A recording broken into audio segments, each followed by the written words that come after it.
చేస్తున్నావు బావా? అడిగేది నిన్నే బావా, ఇక్కడేం చెప్తాను? ఏం లేదే, కొంచెం తలకన వచ్చినట్టు అనిపిస్తే జన్మం కోసం వచ్చిన. అయ్యో, తలకాయ నొత్తందా బావా?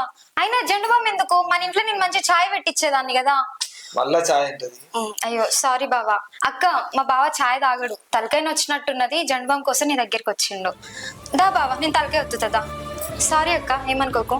దా బావా, దా దా అంటే. అరే రాజు, ఇక్కడేం చేస్తున్నావు? సర్వీస్ ఉందా? నేను తర్వాత వస్తాను పోరా, నా మనసు మంచిగా లేదు, కొంచెం పేరు ఉండత్తా.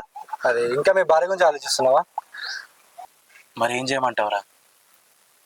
నేను ఆలోచించడానికి పెద్దగా నాకు మనసులో ఎవరు లేరురా. మా అమ్మన చచ్చిపోయింది, మా నాన్న ఇచ్చిపెట్టిపోయాడు. నాకున్నది నా భార్య ఒక్కతేరా. అది నేను ఎంత ప్రేమలు చూసుకున్నా కూడా నన్ను మాత్రం అస్సలు పట్టించుకుంటలేదు.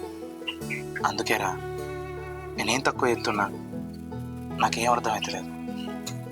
అరే, ఆ పట్టించుకున్నప్పుడు ఆమె ఎందుకు ఇబ్బంది పెట్టాడు? వదిలేచ్చు కదా మరి. ఏందిరా, ఏం మాట్లాడతాను? వదిలే అన్న. నీకు చెప్పుడు ఈజీరా, కానీ నాకు చేసేడే కష్టం. అరే, ఇప్పుడు నా భార్య పెళ్లికి ముందు ఒక అబ్బాయిని ప్రేమించింది, మరి నా కోసం వాడిని మర్చిపోతలేదు. మరి నేనెట్లరా నా భార్యను ముందుంచుకొని వాని కోసం దీన్ని వదిలేసాడు? నాతో కాదురా, అస్సలు కాదురా. అరే, నా ప్రేమను ప్రతిరోజు పెంచుతూనే ఉన్నారా.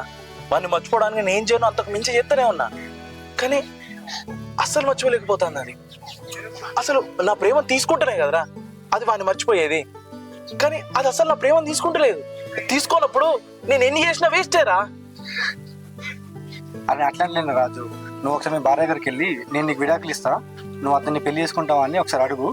ఆమె సమాధానం బట్టి నువ్వు నిర్ణయం తీసుకో.